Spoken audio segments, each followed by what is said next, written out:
Magandang araw mga bata! Muli, ako si Teacher Lisa. Maipapakilala ako sa inyo. Siya ay isang bayani. Siya si General Eusebio Roque.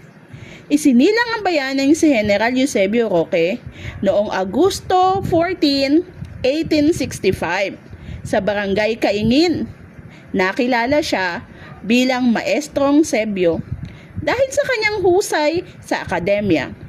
Bilang miyembro ng katipunan, ginamit niya ang sagisag na di mabungo.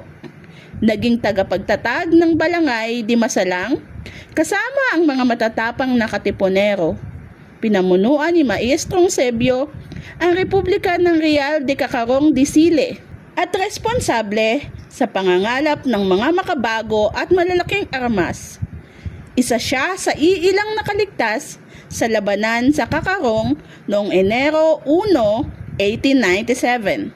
Nadakip siya noong Enero 14, 1897, 2 araw matapos mahuli.